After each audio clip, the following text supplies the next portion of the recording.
It's now time for us to listen to our main speaker, who is the CEO of Salmon Partners and Financial Consult Limited, a Bank of Ghana accredited firm providing corporate governance training to financial institutions. With over 3 decades of experience, our guest speaker specializes in corporate governance, strategic risk management, and securing international funding for local businesses. Our speaker holds a doctorate in corporate governance and financial performance from the University of Bradford, alongside degrees in research management and finance. Our speaker has held key positions, including general manager at First Atlantic Merchant Bank and academic dean at the National Banking College. Our speaker has held governance and risk training for major institutions like the Development Bank, Exim Bank Ghana, and GT Bank, and previously worked with Citibank in London. Published academic articles on Ghana's public debt and non-performing loans, and authored Finance of International Trade for Ghana, with another book on the way. Let's welcome our guest speaker, Dr. Richmond ATUAHENE.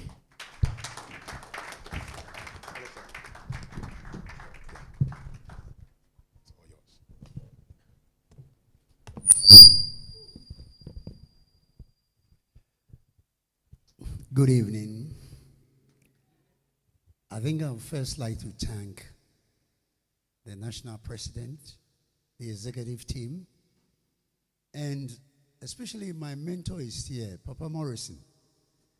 Yes, Papa Morrison knows me that I'm a very, very troublesome person. And he's been counseling me for more than 30 years. So today when I saw him, I said, I'm going to tone down because my headmaster is here. First, let's thank the Almighty God for opportunity like this. If you wake up every morning and God has given you a breath of life and the gift of day, you just have to go on your knees and thank him. Because not everybody have had this privilege.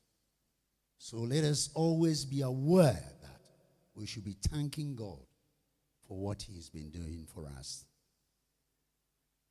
Mr. President, I know my time is skewed, but I'll try as much as to do justice to what you have told me to do, because Ghana seems to have enormous problems. Sometimes you begin to wonder, where are we going?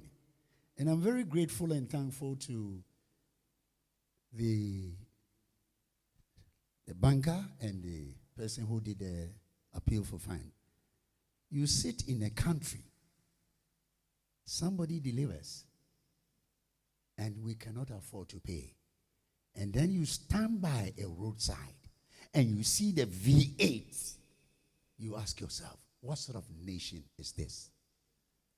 Before I come to my talk, let me tell you something. Recently, I was invited by the Constitutional Review Committee, and I had an opportunity to meet the Swiss embassy. And it's all about what is going on. At the Swiss embassy, they asked me, if you see an MP passing, you can see about 10 cars. But when you go to Switzerland, one car, the president, one car in front, one car behind. And then he asked me, who is at risk? You people, who is at risk? But unfortunately, because people are not transparent, people are well deep-seated corrupted. They're always afraid of it. And we thank God that Full Gospel Business International are hammering this to the school. Because I've had a chat with some people this morning. My biggest worry is where you people are tackling schools.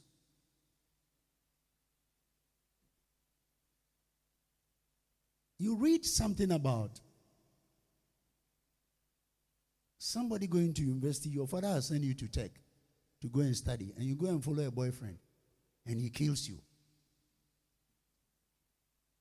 I've got only one daughter. If it was me, I think I would have gone the same day. The investment I've made in this, my daughter, to go and be killed by somebody, a drug addict.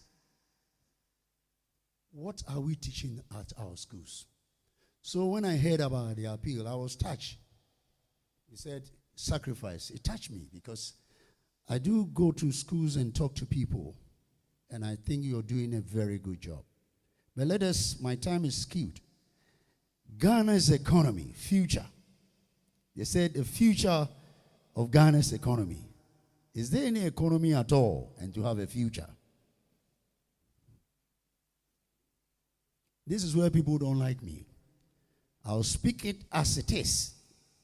And who cares? At the age of 71, I don't need to beg anybody for food. God gives me food. And He gives me energy. I do my jogging. Even if I have a blood pressure problem, my blood pressure is always 120/80. So why do I have to look for position? Galatians 4:16. There's a word that will see, because I'll tell you the truth, would I be your enemy? And I have said that I want to be enemy of all Ghanaians, but to be submissive to God, because I want to go to heaven.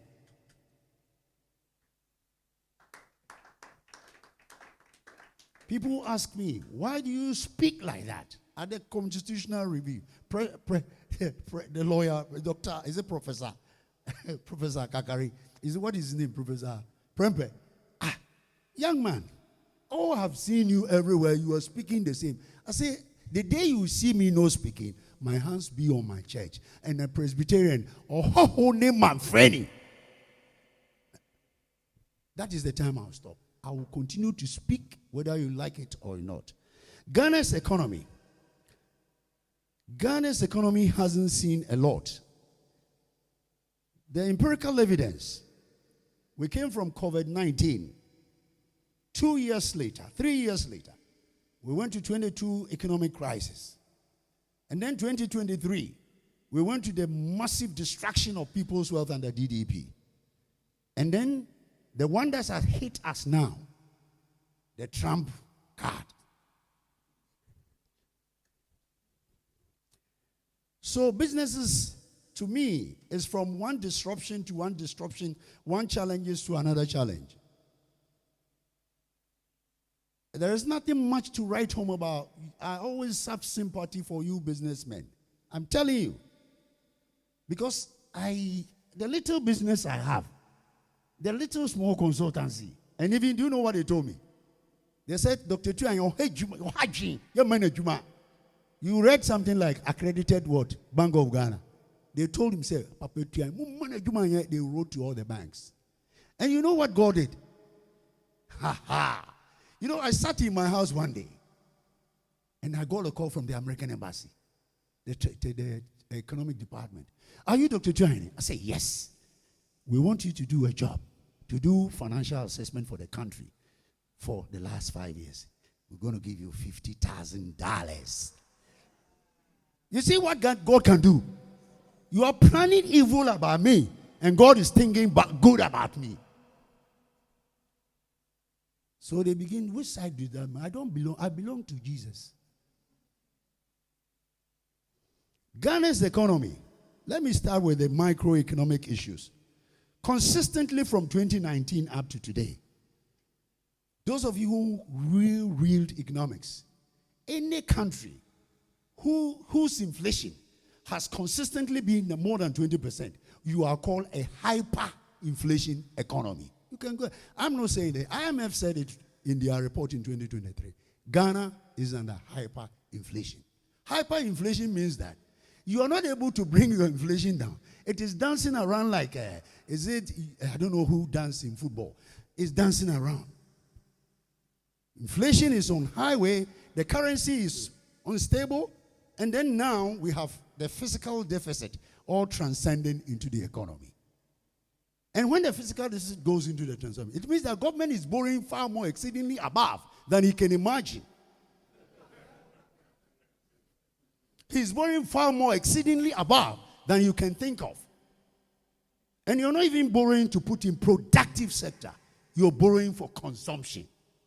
In 2018, I gave a lecture of Kim Pisky. And if you like, you can Google. I say, Ghanaians will be paying the debt through the nose. Go and go. I said it. I said, Mr. Foriata, the way you are borrowing, we will pay with our blood. And they started making noise. This man, where is he? I don't need anybody.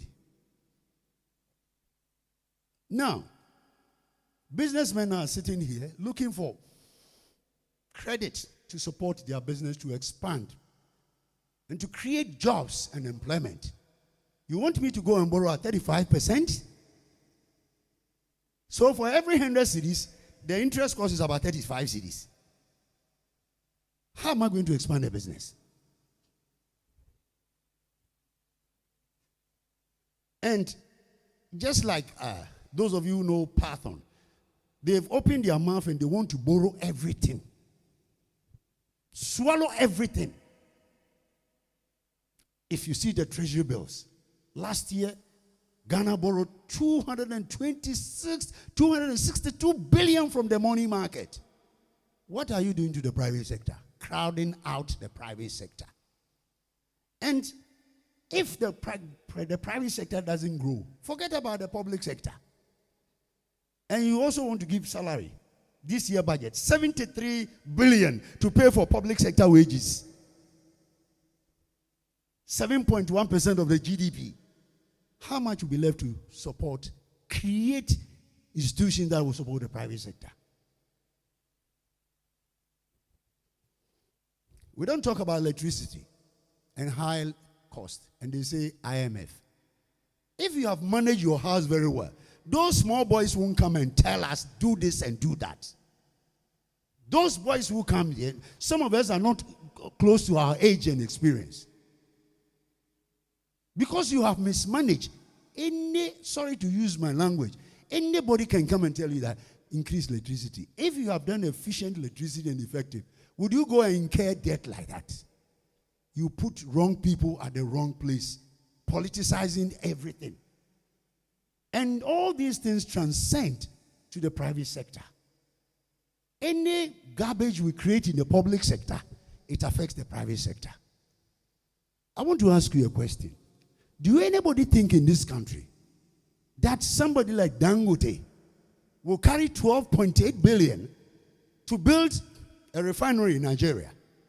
In Ghana here, immediately you think about it, you are an NDC, you are an MP, let us see how we can destroy you. But all that they like talking English. You know, if you ask, I've lived in England for a very long time. And if you take the Queen's people, the good people who speak English is Ghanaians. The economy is growing, and the GDP. Look, these are all semantics. GDP growing must reflect in the level of living. Currently, the World Bank is saying that 33.5% of the population are living in abject poverty, just about $2.5 million a week. I didn't say it. This is the World Bank. Now, look at bureaucracy. And look at the taxes. Recently, I went to a place and I was told there's a company called Blue Skies. They said they have left here and gone to Dahomey. Yes, they've gone to Dahomey. What it is that their land was being then they wanted to extract gold. So they told the former president, and they did nothing. And the man has given a 150 more of acres to plant the business in Dahomey. And then when you get up, we say, we are supporting private business. May the Lord God save them.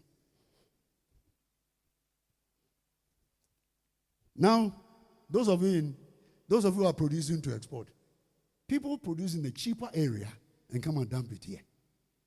And all that you hear that, the GRA has achieved taxes. At what expense? You're achieving your tax level by bringing more cheap goods and taxing people. Why don't you develop your businesses? Problems, and another problem with businesses in here that, today I was sharing a meeting. The problem in this country is that people don't want to pay for knowledge. They think knowledge can walk on the street. If you try research in your businesses, try to do a research and see how expensive it is. We don't. Then come to the mother of all corporate governance issues. So this evening, I'm going to talk about quick one, 12 thematic areas. Very short, but very provocative. The first one, your business to be able to compete efficiently on the global market and even in sub-Saharan Africa, or especially in the ECOWAS and the African continental trade, you must have a very good corporate governance practices. I'm sitting here telling you, if you go and read what's Stanchart, Barclays, they've been in business for what? They survive because of good corporate governance practices, period. If you don't deserve, you will not be there. Not because I belong to a party, and then me, I don't understand anything, and you take me to a bank. And that is what is happening. Every business, whether it's private sector or corporate, please be mindful that your business resilience and business growth will depend on type of corporate governance. That if it's a family business, you need a family governance issue. If it's a private, you need it. If it's a public sector, who do I appoint to the board? Because he's your crony. Because you all went to primary college. And so what? Get the best out of them and let them work. Very responsible and accountability. You see how they will transform your business. Number one, everybody talk about digitization.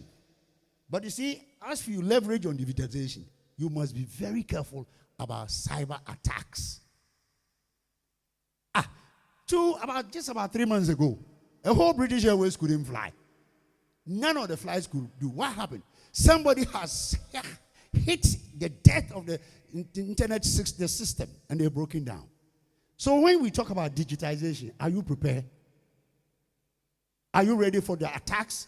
Have you developed a strategy to address it as soon as it happens?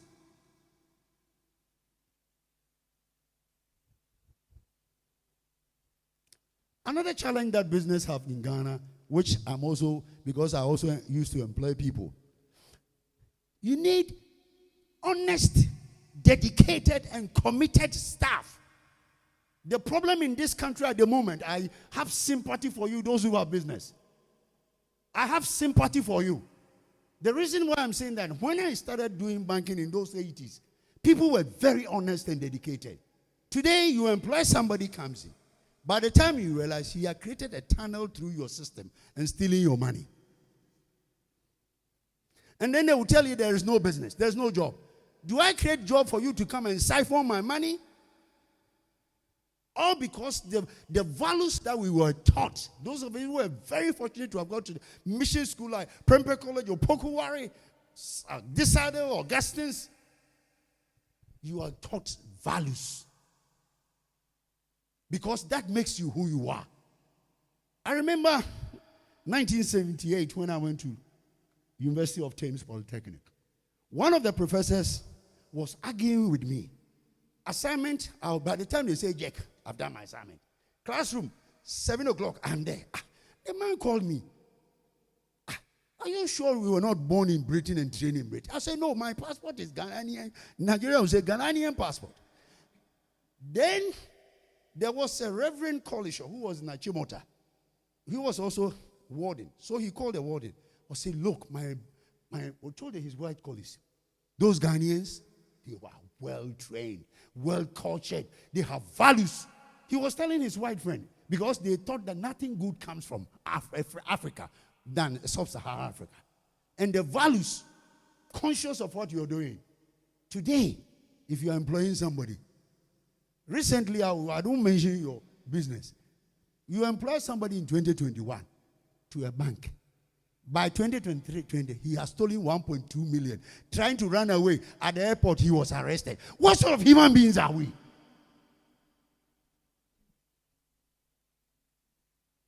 Increasingly, it's deteriorating because money has become the bane of everything.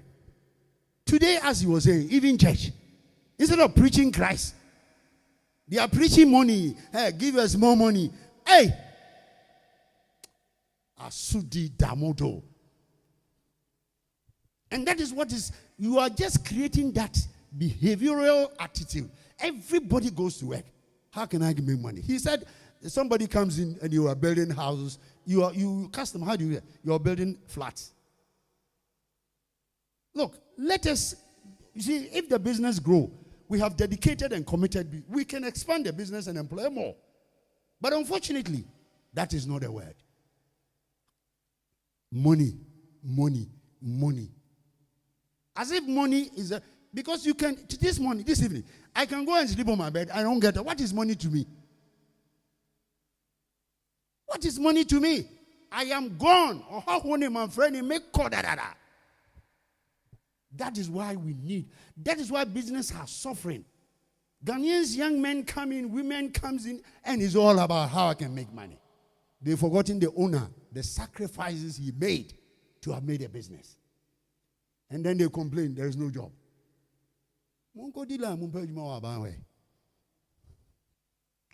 Now, cost optimization. Because of the inflationary environment and the unstable currency, every business must be cost conscious. If you want to compete effectively, you must always look at your cost, what we call cost optimization. Because if you don't take it, by the time you are producing below price, or you are producing above price, because your cost is not well captured. Please, let us make sure that not only the accountant, you bought it 10 cedis, you are selling at 8 cedis. The 8 cedis consider what? Labor, electricity, or what? Simple thing. Once you are sure of your cost consciousness, you can compete even in the midst of crisis. Your margins possibly will go down, but you will not be eating your margins. Now, Ghana, I hear Ghana talking about after African continental trade. I want to ask you, you are a businessman, me, I'm a consultant. What product are we taking to African consultant? Apart from the man at the salt man, what are we going to produce for continent?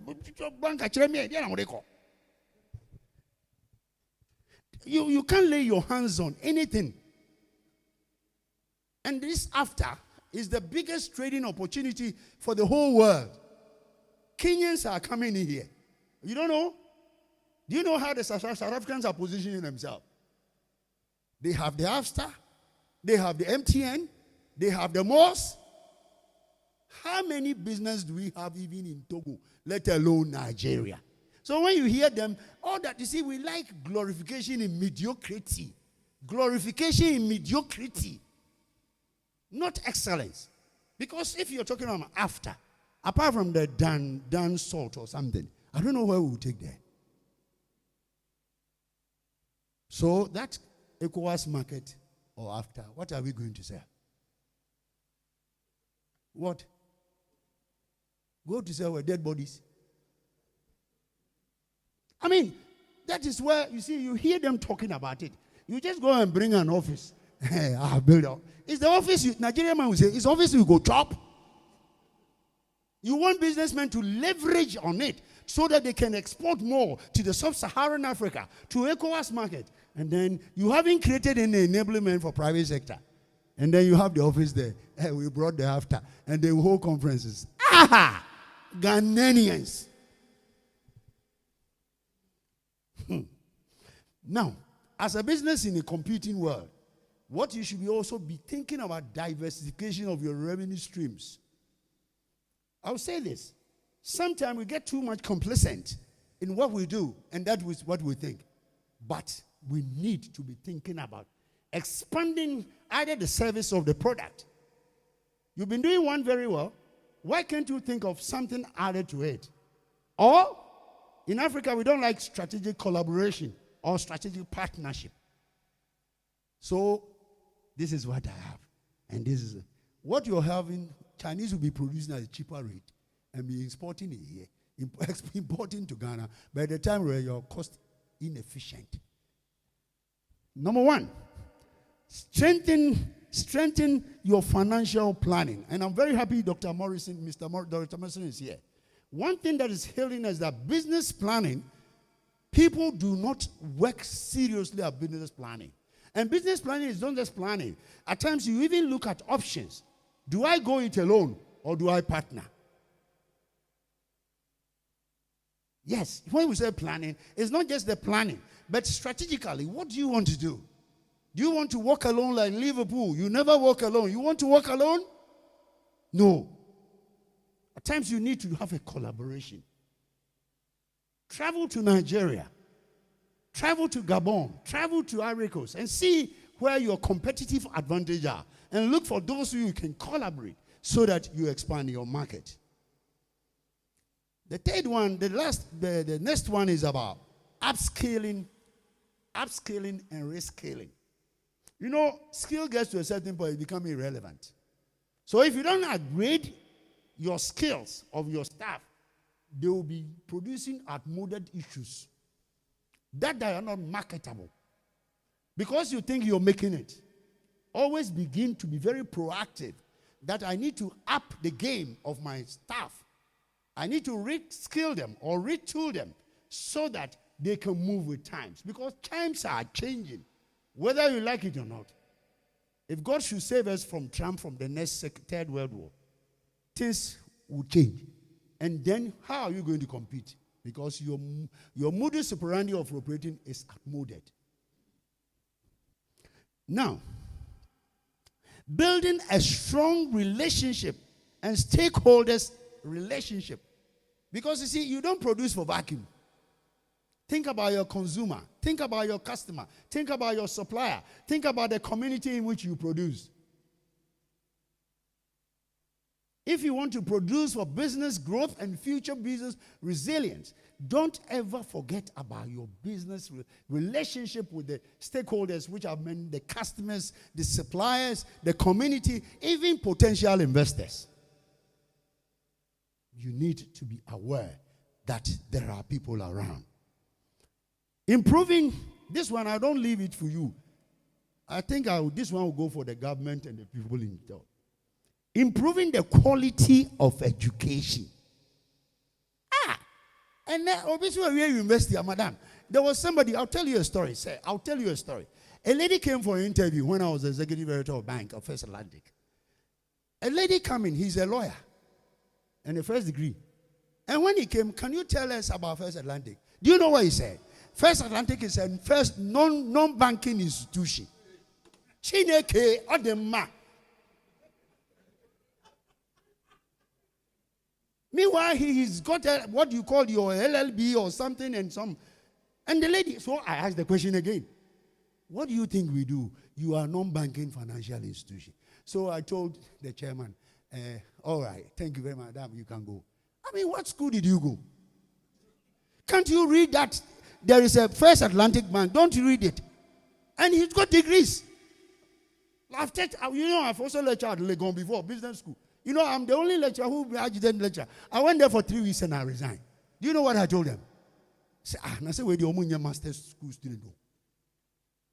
Bob King was there. They said, Bob King, this one there, I can't teach them all.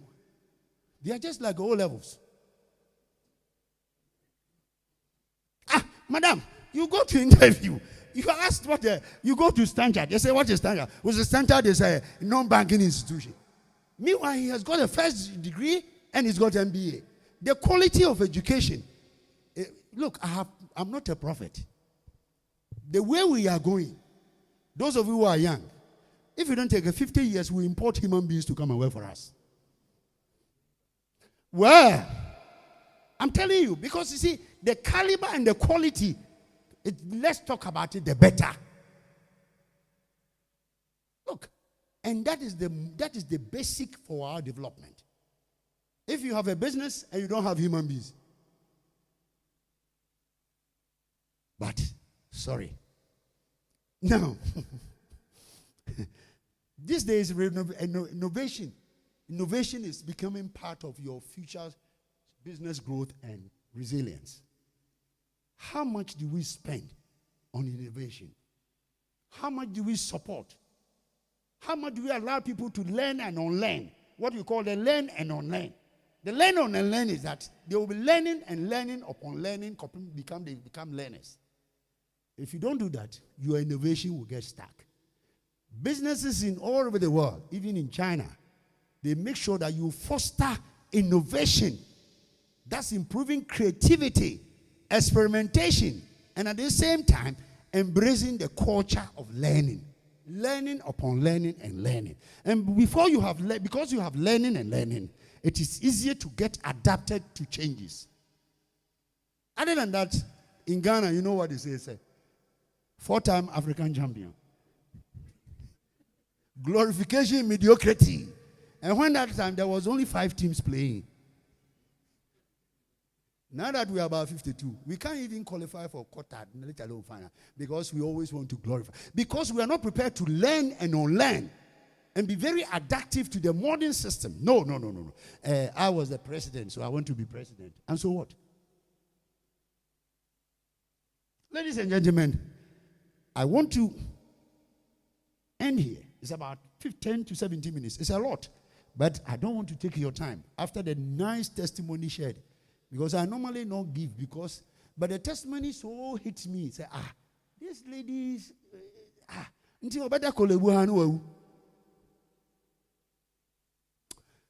save us. In conclusion, because my time is up, let me conclude that the private sector is supposed to be the engine of growth, but I'm telling you, are not.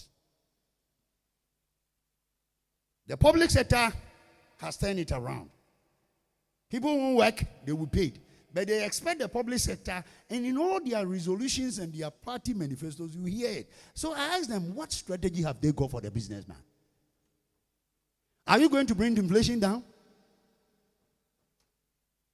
The policy rate of 28%, are you going to bring it 13%? For the banks to lend at 13%. You see, all the banks, I won't tell you what I will share with a friend. He said everybody is buying treasury bills. They are making money.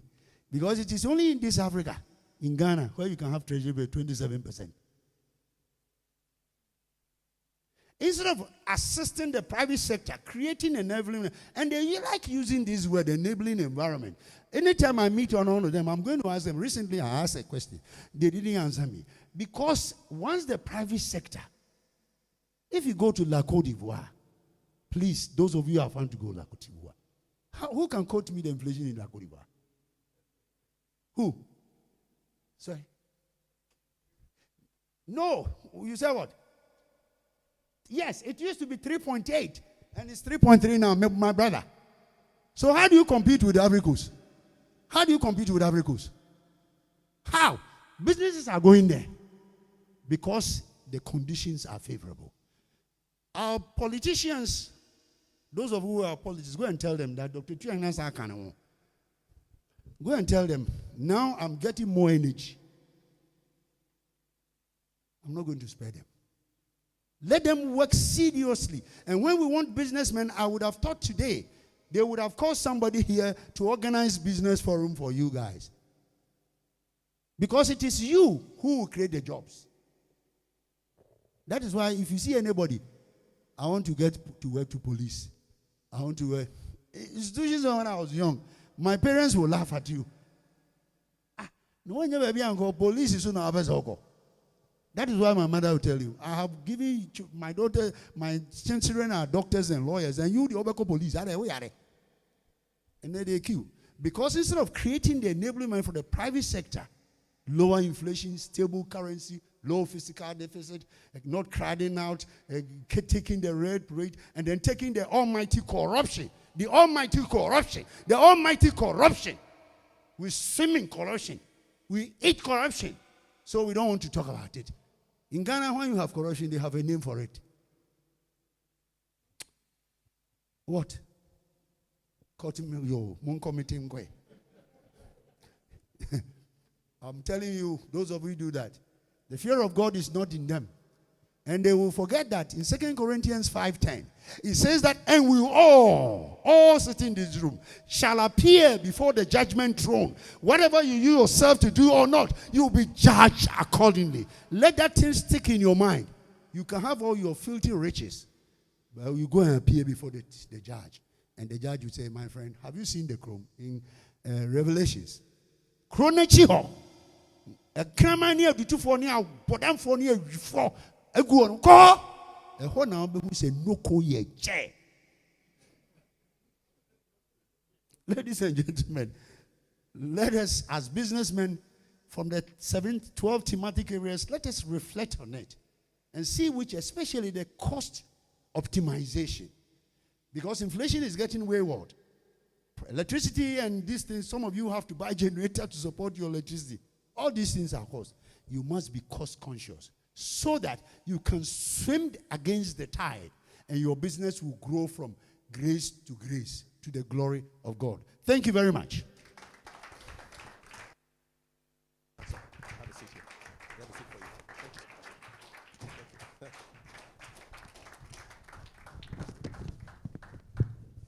Wow, that was really something. Whoever had the idea to bring Dr. ATUAHENE here deserves a raise. I don't know.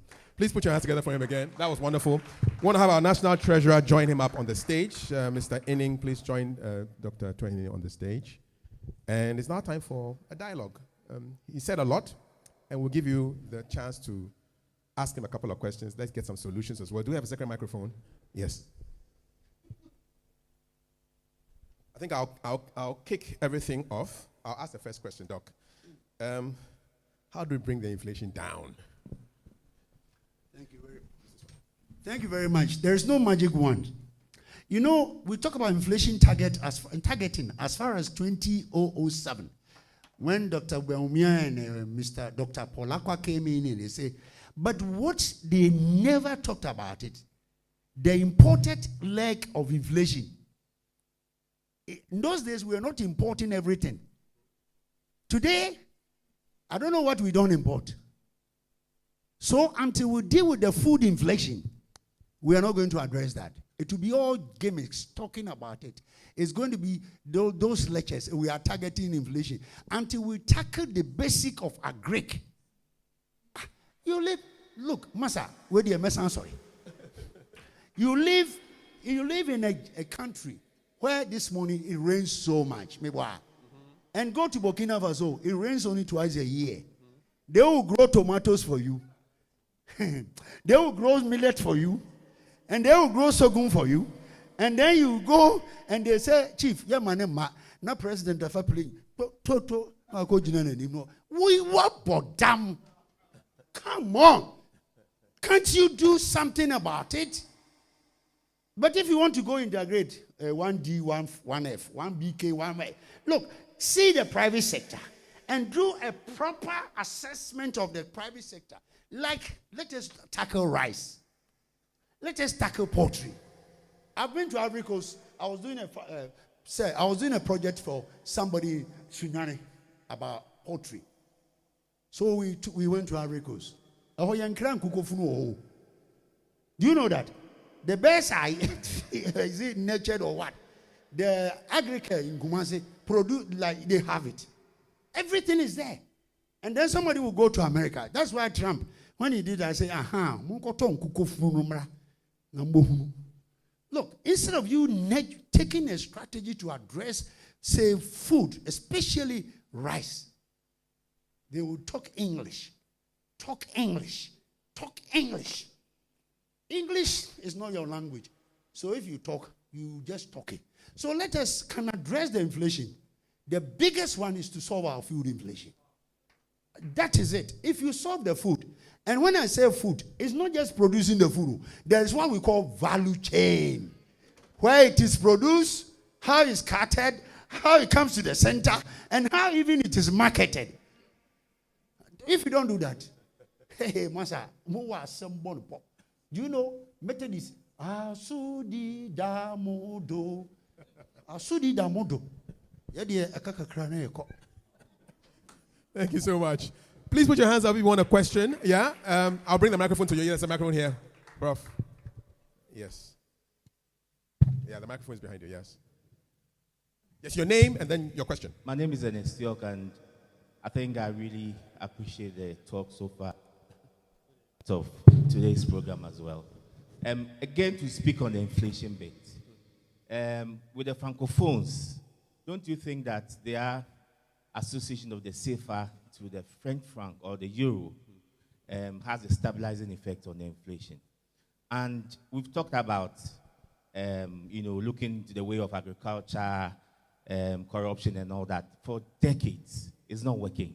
Are there any radical steps, in terms of a bipartisan approach that we can take to stabilize the city?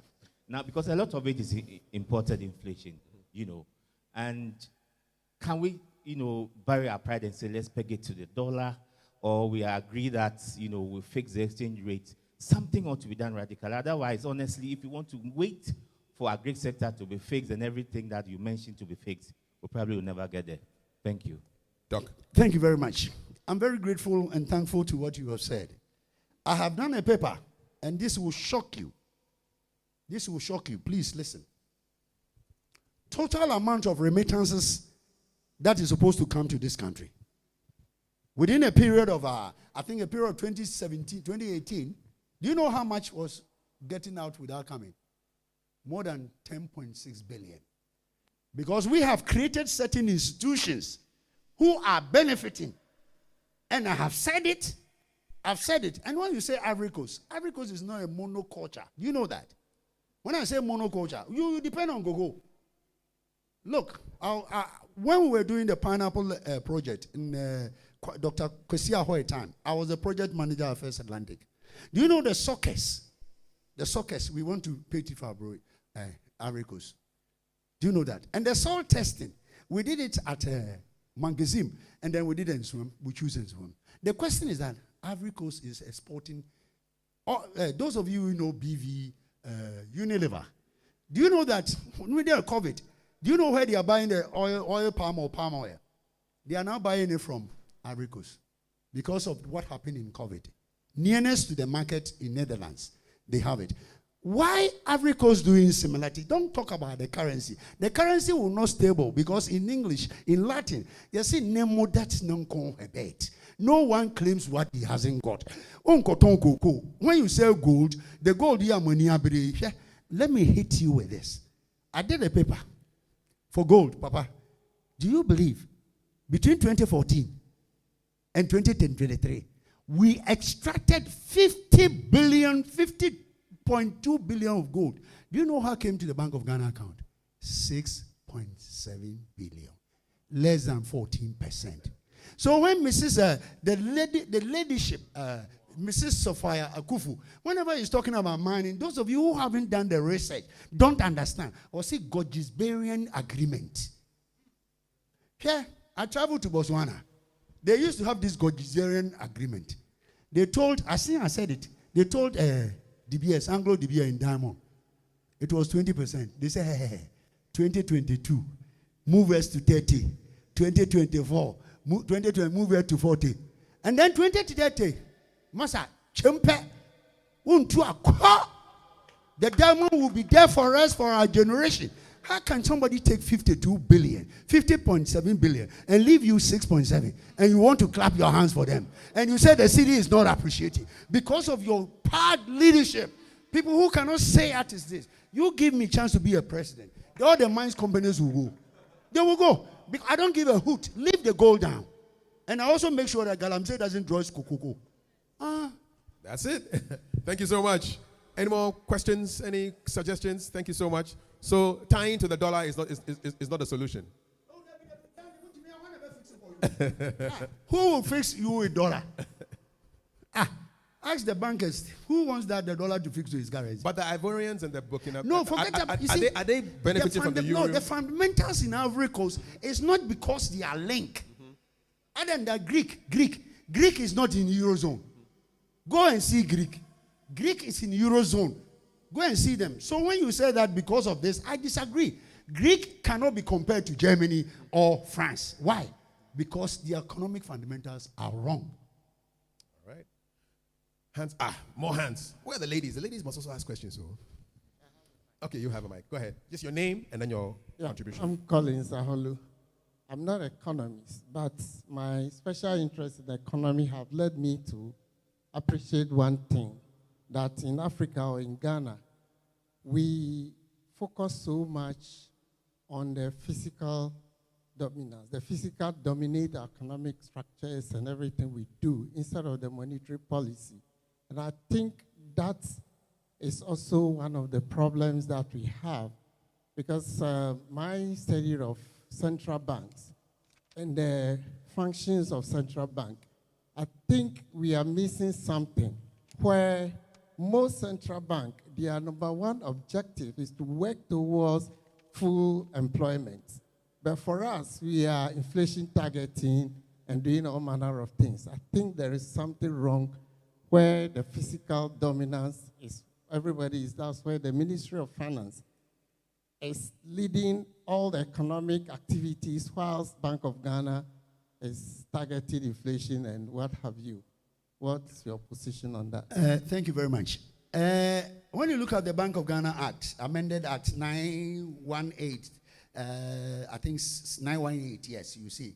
It is not just the primary first tack is a monetary policy. The second one is to support economic growth and development. So there are two there. But unfortunately, because of the setup, you know, I don't want to politicize it. You were talking about the physical dominance, and do you know why people go to Bank of Ghana and they are sacked when there is a change of government? In which country do you change? South Africa. They have 7-year tenure. In UK, 7. So you don't sing the tune of the party in power. But you see, we bring our friends and cronies. Instead of bringing independent-minded people to say that we are looking at inflation at the same time economic growth, we bring people we think are our friends. But you see, the Jesus we serve, one person in a unimai. Until you can't count everybody that is good because you want him. And you want him to sing. So until we begin to set the independence, it's one of the areas I spoke at Constitutional Review. It was my specialty, and I told them that. Until we begin to go the way of, say, Namibia, we go to, say, South Africa, where the governor is not just a change and bring by politicians.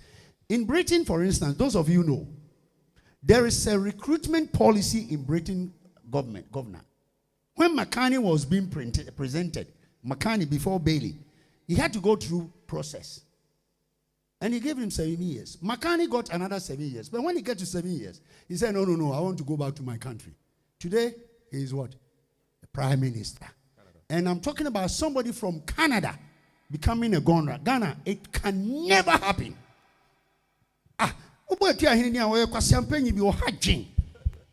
And that is what is killing us. People can't hold, I'm sorry, the ladies are here. They can't hold something. You see, people are not what they are. So you go there and dance to the tune, and the man will be dancing to the physical. And the physical, other than that, how would Oforiatta monetize physical deficit to the tune of 30-40% to bring this inflation at today, where we can't fight? So when we hear you are fighting inflation, laugh at them. Obi na ko ya to ho no okro. O ifia o wia afaka oso yare. Mami yare no ko hospital wontimi ntua. Nyame a wo sori. Nyame a otua kai. Me de menyi waten. Nyame no won hwew. Na sa niam na munjai. Because if we do the right thing, I don't think this situation of inflation, it is some one man creating. One man for that monetization of physical deficit. And then printing of money. The original one is there. Also, it is a World Bank for IMF was printing. Or saying a PA.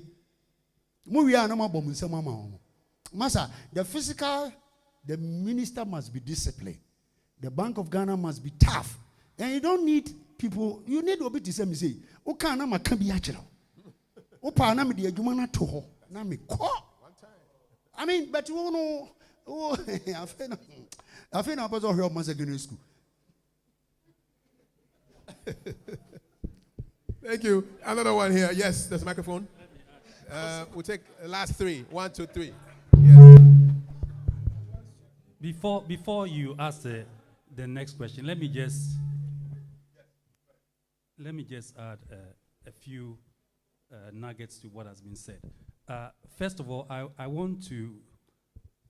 You made reference to the De Beers Botswana story. I was actually part of De Beers at that time. Yes. So I understand exactly what happened. And if we will study, you know, Botswana is a smaller country. I think at that time was about 2 to 2.5 million people. Okay. When the independence of Botswana came through, there was a story. And BBC interviewed the president of Botswana and said, we realized that in Africa, there's a lot of corruption, but in Botswana, there doesn't seem to be that high corruption. And he said, it's very simple. At the time of independence, we were cattle herders. We didn't have anything to corrupt. We were so poor that corruption didn't matter to us. And when De Beers came after independence to find diamond there, we were so anti-corrupt that we didn't know how to corrupt. And that is what has taken us through. But the serious part of it is that they are very disciplined people. Yes, true. And that is one thing as Ghanaians we have, you know, and this is not a political thing. It is a daily affair between you and I. How we translate our businesses, how we transact with people we deal with on a daily basis. If we don't have that discipline, if we are not prepared to go and stay in the queue to get our driver's license or whatever, and we have to pass the buck to somebody, then the ripple effect is that in the country, when you have more money, you always bypass the system. So corruption and the things we are talking about, it starts from home, from you and I. We cannot expect the politicians who come out of us anyway. They don't come from Mars, they come from the people of the nation.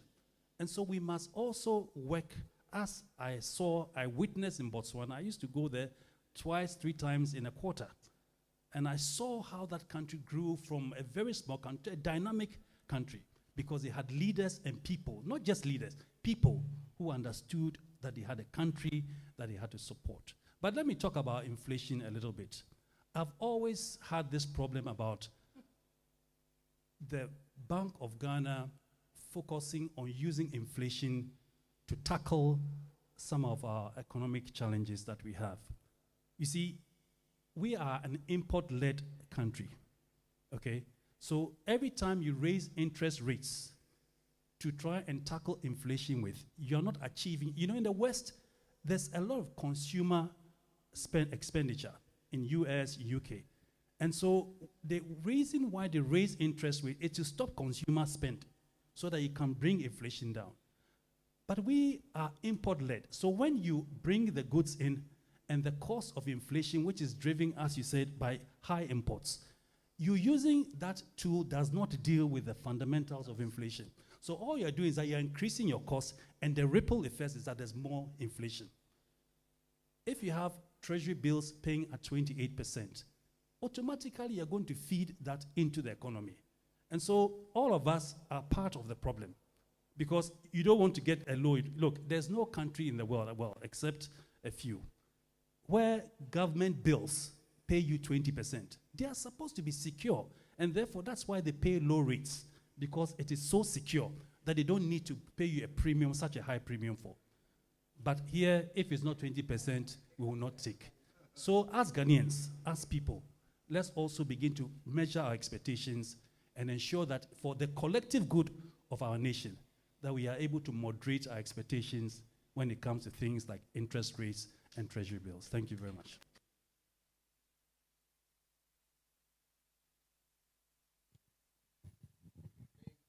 Yeah, thank you so much. My name is Edmond. I'm a friend to Dr. ATUAHENE. So I came to this event because of you, Doc, and thank you for the presentation. I stand to be corrected, but based on the capacity, the resource that the Full Gospel Men Fellowship has, have you made any proposal to the government with respect to strategies that you intend to do to help develop this country based on your character as men of God and the business mindset that you have, so that you will set example for this nation? I would like to know from the leadership of the Thank you very much. Thank you. I mean, let me tell you, I'm going to reveal something you might not know. I was telling my colleague, I call him my colleague. He's my junior colleague. Do you know the corporate governance that came into Ghana? I am part of the people who drew it. Yes. I made a submission of 29 critique pages and gave it to the governor. So I was there and I say, what about critiquing and boy India? But I bet license. And you know, who me doing how almost someone patterns and and I'm a critique for something. And you catch a bank of phone and say, I quite wait, dear, moment you might yet die. But the Lord has kept me going. To adapt your question, under the recent constitutional review, I made 4 submissions. If you like, I can reiterate it and tell you what I did. I'm talking about debt cap. I am the person who is agitating for debt cap or debt ceiling according to GDP, so that nobody can come and borrow 102, and then when he finishes, he go and sit somewhere. No. America had this, and they always have to go to Congress. Go to Namibia. Namibia had the same thing. But in a country where somebody can choose to borrow till to thy kingdom come, and when he finishes, he ran away and said, I have made a submission there. The second one is when the minister said that he was going to appoint independent, this one, you can record it, the Independent Fiscal Council. Do you know what I told the minister? Sam or doctor, I'm saying, Kroma, is there any independent institution in Ghana? Even at that time, I didn't know the Supreme Court. Chief Justice in Ghana. If there is an independent there, in America, when you come and meet the Chief Justice and the Supreme, who dare you say you could change it? Until the question is, there is no independent institution to tell me that you are appointing independent counsel. You are going to appoint your own brothers and cronies and politicians to be there. So for me, the best is to cap it. Cap it in the constitution. Before you do that, you have to do a referendum. I have said it. So my country, another one, that is the second one. The third one was about Bank of Ghana's governance. I'm saying that you can have, according to those of you who know the constitution, lawyers are here. Constitution, Article 184, subsection D, it says that before you can remove a governor, the person must be mentally incapacitated or he has done something against the state. But when they come, I don't want to work with you. Good morning. They pay the person, he goes. Has anybody contested against it? You don't know. They pay them off and they go. But the Constitution is explicit. 184 section D, subsection D says that until the man is mentally incapacitated or incompetent, there is a third one there. You don't sack him. How many people have been transferred or sacked? You can count since Agama time. This party coming, I don't like your face. Then they say, go. You're not going free. Near wire shawatasu now call. So this is where I made my representation, and I've written to the, it's about 4, I've forgotten the 4th one. I gave justification of what I'm saying. So for me, I am not somebody you can put under the table. And if it's directed to me, Grandma and Sama. Because you see, you're saying that how many contributions? And I said we have made 5 more contributions. The first one was to Bank of Ghana. Go and ask them. Any Bank of Ghana here will tell you, Dr. Tiahin Kahone, corporate governance. And you one. In some, you know, me can't wear your one. Bank of Ghana, Bank Ghana, no me make you be a man.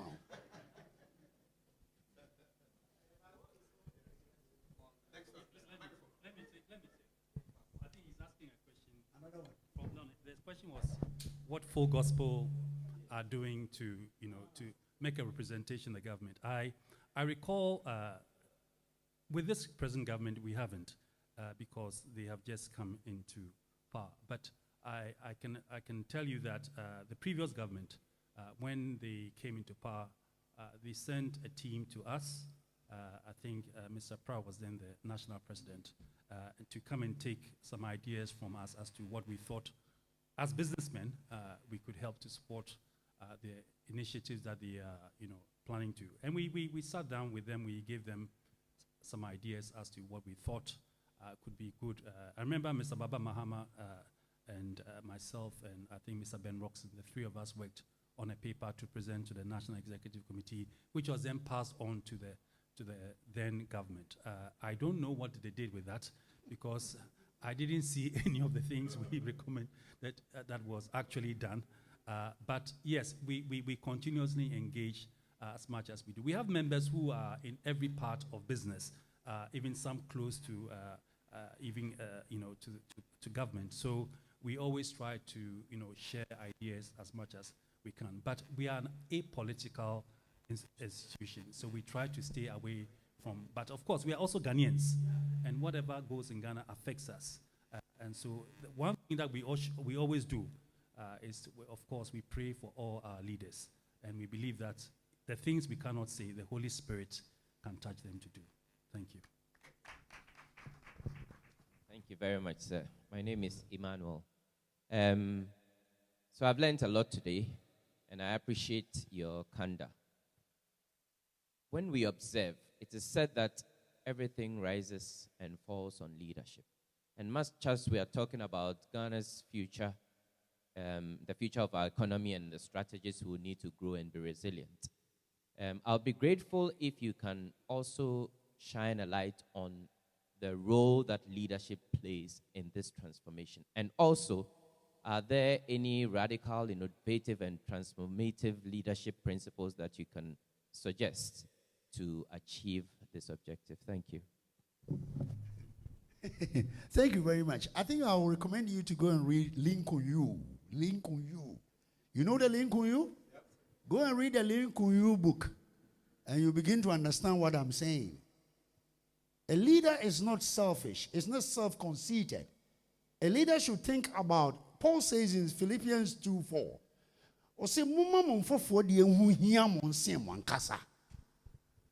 and this is the opposite in Ghana. This is the opposite in Ghana.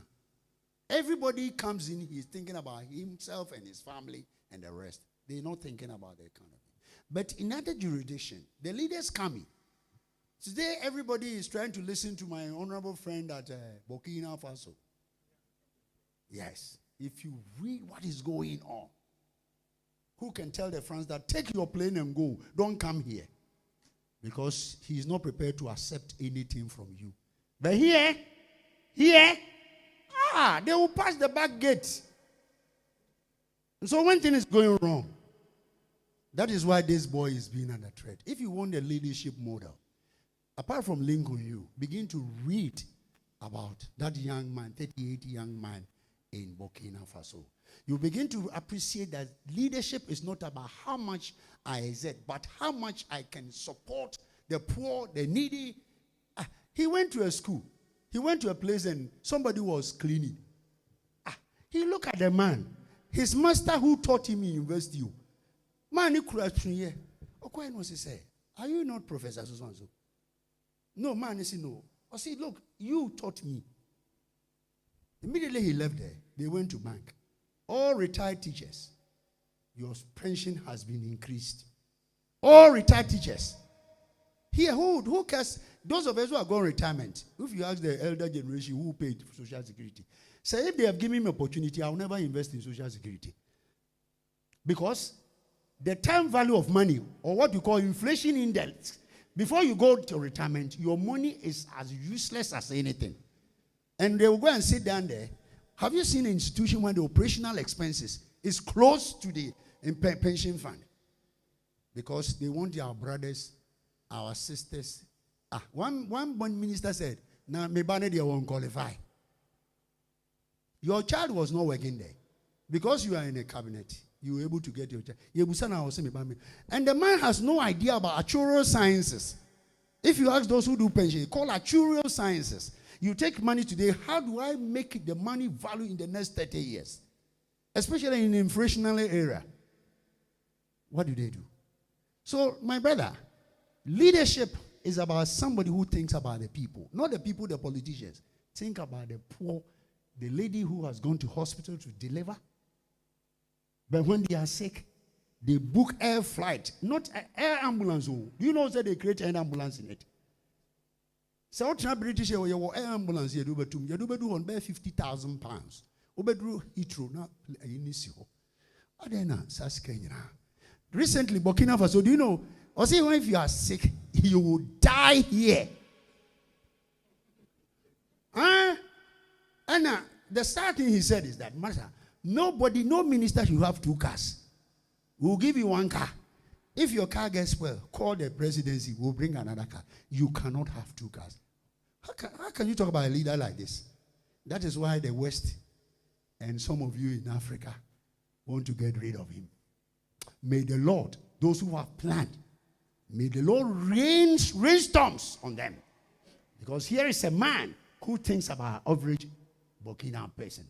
And then you go and buy tomatoes. You know, the sad thing is that I was telling my colleague that, do you know he has started canning the tomatoes? So very shortly, tomato will be in Organo. Yeah, factory, yeah, canning tomato I export to. Hey, Radina Kopo.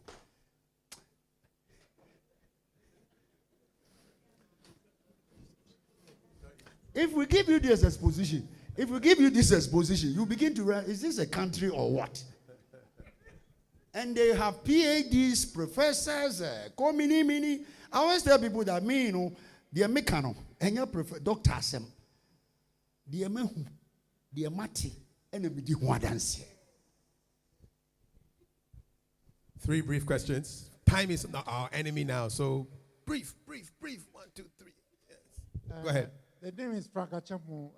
Dr. ATUAHENE, thank you very much for this exposition. Every year, we have a situation where the finance minister says he's broadening the tax net. And that percentage never goes beyond 10%. But we see, this weekend I was in a conversation with some people, and I thought consumption taxes will solve this problem, that so much is being paid at the ports.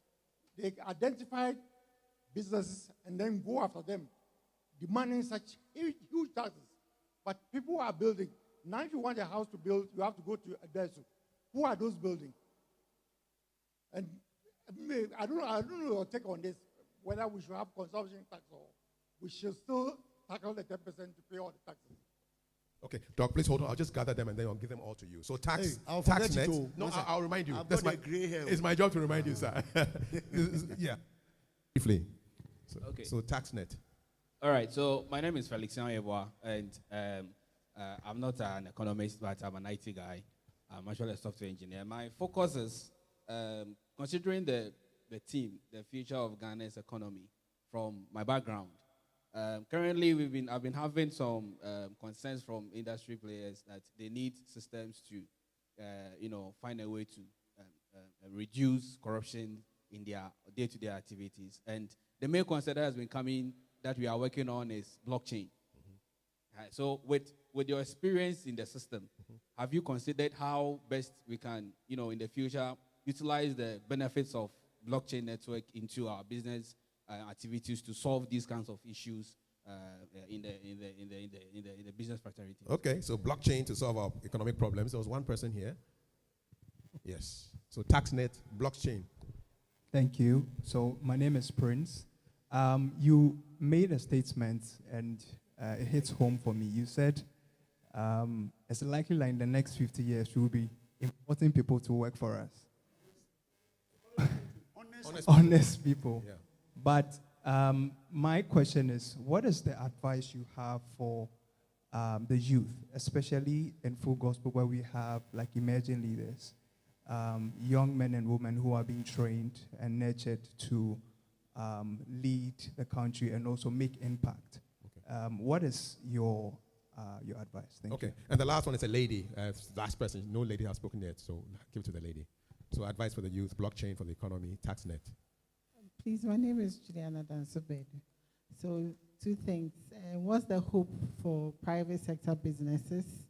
And then the second one is youth unemployment. What do you think is the way forward to tackle it? Thank you. Okay, so hope for private sector business, youth unemployment, blockchain for the economy, advice for the youth, TaxNet. The taxman, who is the tax who said, do you know that research have shown in Rwanda, Kenya, and Uganda, they used to have this regressive tax system. Mr. Accountant is here. Papa Penyitia. You know, we are a country where we have regressive tax system instead of progressive. The reason why I define it is that You know, people are building mansions and all over. What is the assessment of property tax? And it is because of some of us sitting here in those buildings. If you talk about property tax, well dodged. The question is that Rwanda, Kenya, was 18% tax GDP ratio. Currently, Ghana, they say 16.7. Some will say 40. They cannot even put their figures on a level. Today, Kenya is 27%. Uganda, 27%. South Africa is 28%. The reason being is that we have what we call the high net tax system. People use Bugatti. Those of you who know cars, Bugatti, Lamborghini. They live in gated communities. But how do they assess them? It is only when somebody is celebrating his birthday, they go there. In any other jurisdiction, the high network are always flat and you can assess them properly. We refuse to do that because part of the problem is self-created. Some of us are built. Somebody comes into politics. 3 years, he's built how many houses? And you want to go and pay tax. Meanwhile, the gutters are full up. And instead of saying, recently when they say, oh, we are giving to the MDDAs. Go to Milton Keynes, where my daughter lives. Every month, whether you rent the place or not, you pay your property tax in addition to your council. Because when you pay, the surplus from the Birmingham Council is now struggled because he didn't do that. When you pay and you solve your problem, the rest will go to Central Pool to improve it. But unfortunately, because we are the very same people, and the Lamborghinis and the high network, you know, we are their friends. We are their friends, so we eat with them, they go to the clubs and eat together. So when you're talking about it, oh, okay. All these things affecting our development. That is the reason why the IMF young man will come and tell you that move your tax GDP ratio from 14% to 22%. Now we have a problem. Because instead of expanding the net to look at even property, strengthening the GRA. I mean, people go there. The late president, may his soul rest in peace. At a miss one day, he cried. I mean, and we saw it because we don't want to deal with corruption. We don't want to deal with it. And that is taking about, according to last year, it's taking about $3 billion US from the economy. Multiply it by 15, 45 billion. That is equivalent to the debt servicing ratio, the debt servicing budget we made this year. And somebody said what? Look, in as much as it's very good, we should always be very careful in tracking that. It's very good. The fintech, the blockchains, and what have you, is good. But in a country where you haven't built the systems to protect, my only worry is that somebody hack into the system. What will be the endpoint? Those of you who did chemistry, called titration, endpoint. Who is going to do what? So it's a very good mechanism. But the question is that we should tread cautiously and address some of the issues in our systems before we jump the guns. Other than that, we'll go and get ourselves in certain areas. It becomes uncontrollable. Gold scam, very simple. That is where we need. It's good. Blockchain, fintech, they are all good for business.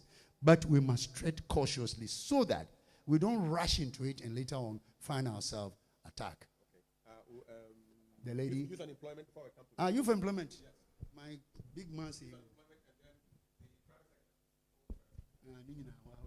Oh, okay.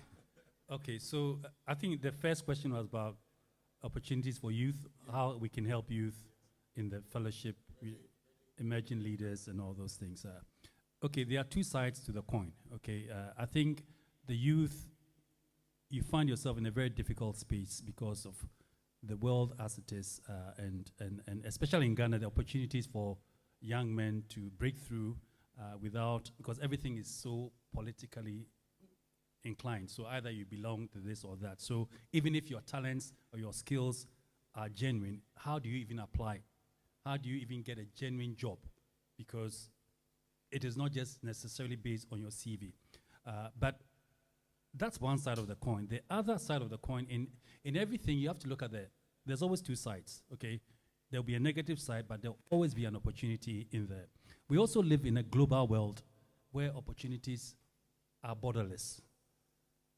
And with the use of technology, which is very much available, and we know that information has value. We live in a knowledge-based world, okay? So as youth, young men coming through, are you exploiting the knowledge base that is available to you?